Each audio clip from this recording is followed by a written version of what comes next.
মানে আমিও কনফিউশনে আছি যে এনসিপি আসলে ফাইনালি কি সিদ্ধান্ত নেবে। যদি এমনটা হয়, ধরেন বিএনপিও কোনো সিট দিল না, সমঝোতায় গেল না, জামাতও কোনো সিট দিল না, সমঝোতায় গেল না, তাহলে এনসিপি সারা বাংলাদেশে 2টা সিট পাবে কি? তাও আমার ধারণা যদি টুকিটাকি কোনো আসনে এনসিপি পাশ করে আসে, একমাত্র সিটটা হবে হাসনাত আব্দুল্লাহ। কারণ টোটাল এনসিপির রাজনীতিতে হাসনাতকে আমার কাছে একটু ভিন্ন মনে হয়। আমি প্রত্যেকটা ভিডিওতে বলি তাসনিম জারাকে একটু ভিন্ন মনে হয়। আর আক্তার হোসেন মোটামুটি আছে, বাট বাকি যারা আছেন কম বেশি সবাই মোটামুটি ভালোভাবেই ফেল করবেন। তবে সব দিক বিবেচনা করলে হয়তো হাসনাত আব্দুল্লাহ সামহাও তিনি পাশ করার সম্ভাবনা কিছুটা 50-50 আসনে থেকে যায়। উপরে উপরে এনসিপি বলছে তারা কারোর সাথেই সমঝোতায় বা জোটে যাবেন। আমরা কিন্তু এরকমই দেখছি যে 300 আসনে তারা প্রার্থী দেওয়ার জন্য প্রস্তুতি নিচ্ছেন। আসলে কি সম্ভব? আচ্ছা, সম্ভব অসম্ভবের বিষয় পরে। প্রথম আলো যে রিপোর্ট করেছে সেই রিপোর্টটি বলছে যে সম্ভাব্য আসন সমঝোতা প্রশ্নে আপাতত বিএনপির দিকে বেশি ঝুঁকছে জাতীয় নাগরিক পার্টি এনসিপি। দলটি বিএনপির সঙ্গে অনানুষ্ঠানিক আলোচনা বা যোগাযোগের মধ্যে রয়েছে, অর্থাৎ আনুষ্ঠানিক, তারপর গণমাধ্যমের উপস্থিতি অথবা ফটো সেশন এগুলার বাহিরে গিয়ে তলে তলে গোপনে যোগাযোগটা রাখছেন। উভয় দলের সূত্র থেকে জানা গেছে, অর্থাৎ এনসিপি এবং বিএনপির সূত্র প্রথম আলোকে বলছে যে আগামী জাতীয় সংসদ নির্বাচনে বিএনপির সঙ্গে অন্তত 20টি আসনের সমঝোতা করতে চায় এনসিপি, অর্থাৎ বিএনপি তাদের আসন থেকে 20টি আসন এনসিপি কে দেবে। আমার কাছে মনে হয় না যে এটার কোনো যৌক্তিক কারণ আছে আর বিএনপি সিদ্ধান্ত নিবে, কারণ এনসিপির মধ্যে নেতা গুইনেই তো 5টা পাওয়া যায় না, তাহলে 20টা আসন কাদেরকে দিবে? এবং কি এখানেই শেষ না, দীর্ঘদিন ধরে মন্ত্রিত্ব বা উপদেষ্টা পরিষদে থাকার ফলে যেই সকল উপদেষ্টারা নির্বাচনের আগে পদত্যাগ করবেন তাদের মন্ত্রিত্বের বিষয়টাও মাথায় রাখছে এনসিপি।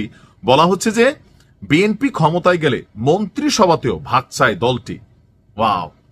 মানে এখানে এই টোটাল জুলাই আন্দোলন সবকিছুতে আপনি দেখেন যে মুগ্ধর বা স্নিগ্ধ তাকে ঢাকা 18 আসন দেওয়ার গুঞ্জন আছে। এটাও বিএনপির ঠিক হবে না। আমি কেন বলি ঠিক হবে না?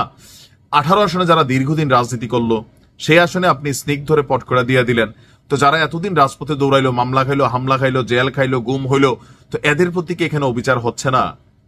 এনসিপির 20টা সিট দেওয়ার মধ্যে কি যে আসনগুলো দেওয়া হবে, ধরেন বিএনপি এটাতে রাজি হইলো, তো হাতে গোনা 2-4টা আসন ঠিক আছে, কিন্তু বাকি যে আসনগুলোতে দেওয়া হবে সেখানে যারা বিএনপির নেতাকর্মী আছে উড়ে এসে জোরে বসা, দিনরাত বিএনপির সমালোচনা করা এই নাসিরউদ্দিন পাটোয়ারিদের পক্ষে, সেইখানে কি বিএনপির নেতাকর্মীরা আসলে অন্তর থেকে, মুখে মুখে দলের সিদ্ধান্ত অনেকে মানবে, অন্তর থেকে কি আসলে সাপোর্ট দিবে না? এসব প্রস্তাব বা দাবি আলোচনা সবই অনানুষ্ঠানিকভাবে চলছে। তবে এনসিপি কার সাথে জুটে যাবে, আসন সমঝোতা করবে নাকি এককভাবে মাঠে থাকবে, সেই হিসাব এখনো খোলা রয়েছে। দলটির গুরুত্বপূর্ণ নেতাদের কেউ কেউ ব্যক্তিগত পর্যায়ে আবার জামাত ইসলামের সাথেও যোগাযোগ রাখছেন বলে জানা গেছে।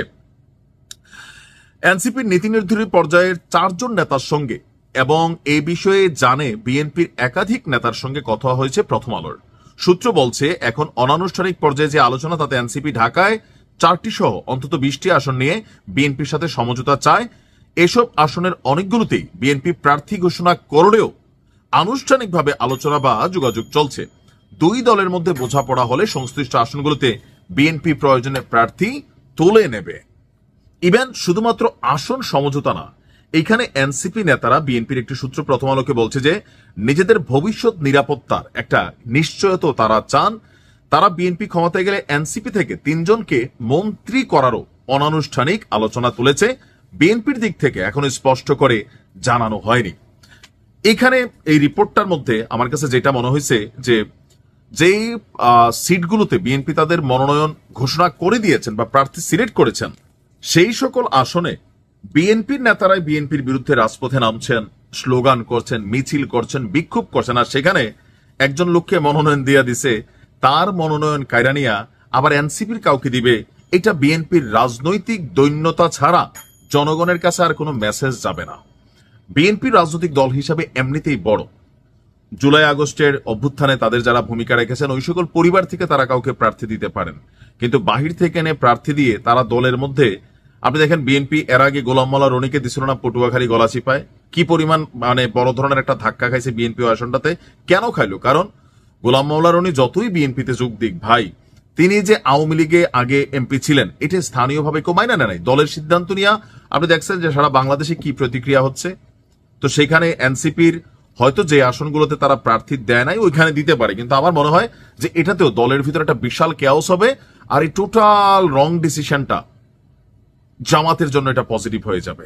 এখন আসলে তলে তলে কি হচ্ছে রাজনীতিতে বলা তো সুযোগ নেই। তবে হাসনাত আব্দুল্লাহ আবার দেখলাম প্রথম আলোর এই রিপোর্ট নিয়ে তিনি আবার মন্তব্য করেছেন যে প্রথম আলোর আর এগুলা করার মানে মতিউর রহমান তিনি প্রয়োজনে সম্পাদক যিনি আছেন তিনি রাজনীতিতে আসতেন কিন্তু এই ধরনের ভুলভাল রিপোর্ট না করার জন্য। এখন প্রথম আলো যেহেতু এত বড় একটা পত্রিকা, কোথাও না কোথাও তারা একটা রিপোর্ট করেছে, আর এরকম স্পর্শকাতর রিপোর্ট নিশ্চয়ই তাদের কাছে তথ্য আছে, সূত্র আছে, এবং কি অথেন্টিক সূত্র ছাড়া এই প্রতিবেদনটা করে নাই। এখন অনেক সময় হয় কি এগুলা প্রকাশ হয়ে গেলে তখন সবাইকে এগুলো এডিট করা যায়, বা এটা একটা রাজনৈতিক চাল অথবা তাদের বিরুদ্ধে কোনো একটা ষড়যন্ত্র এরকমও কিন্তু বলা হয়। সো জাতি হিসেবে মানুষ বুঝে এনসিপি কোনো না কোনো জোট ছাড়া এদের কিন্তু গতি নাই, কারণ এর একটা আসনও পাবে না। জোটে গেলে কেন পাবে? ওই যে মানে দল তাদেরকে সাপোর্ট দিবে, যে বড় দলটা সেটার সংস্পর্শে তারা হয়তো একটু আসন পাইতে পারে। দেখা যাক আসল ঘটনা কি হয় সামনে। ভালো থাকুন।